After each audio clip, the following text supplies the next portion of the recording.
Sorry. Did we do 9? No. Councillor Wendy sorry, Councillor Chris Hawley, Councillor Mary Jones.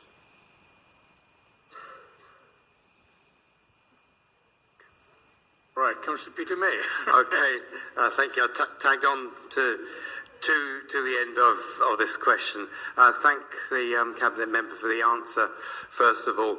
I suppose the reason the questions come about is very poignantly in the months of November and December, lighting columns were chopped down, and that's probably when they're more noticeable because we obviously have the longer nights.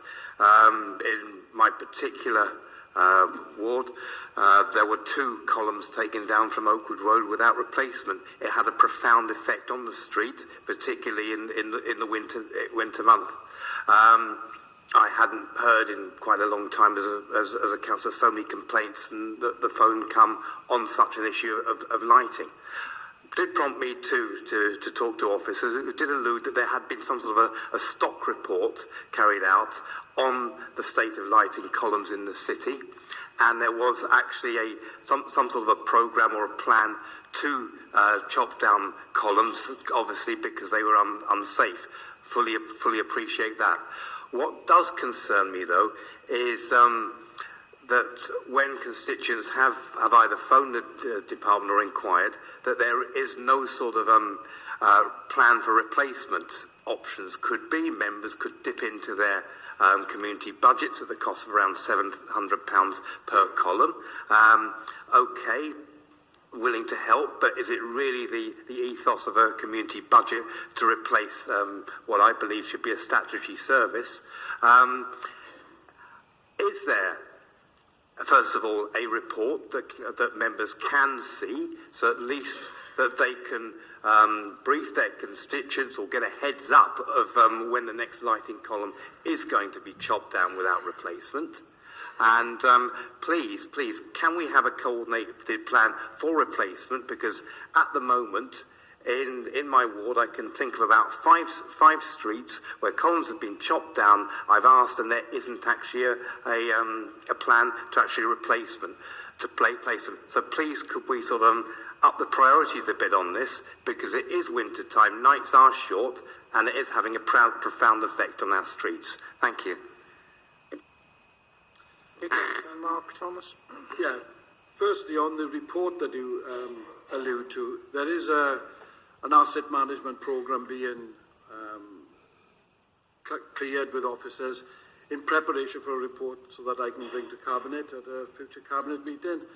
It's a measurement of the scale of the task that we are facing, and yeah, this has been going on. I mean, the removal of, just to remind you, the removal of defective lampposts started prior to 2012, although I'd comment obviously here just for the duration of our responsibility, but this programme commenced prior to that. What we've got is the metal lampposts that we've got throughout the city and county of Swansea are inspected annually, and a lot of them are defective. They're of poor quality, poor build, and they're having to be cut down, and sometimes instantly on inspection.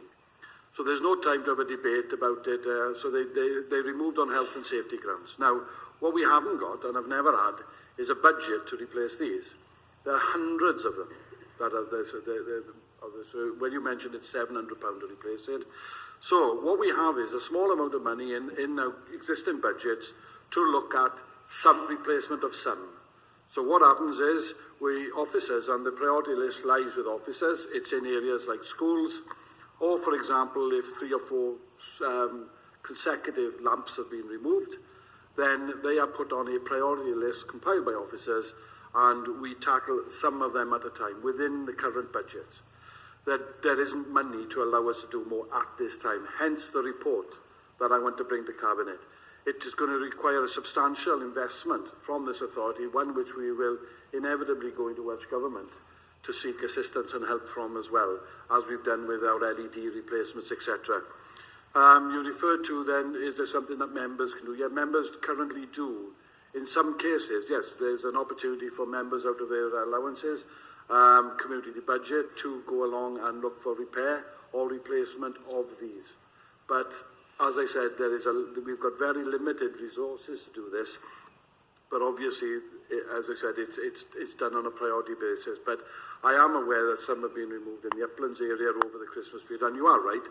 It's obviously more effective. It is more noticeable when they're taken away in the winter months because of the early nights. But it is. As I said, we haven't got a programme to remove any. The only programme we've got is inspection.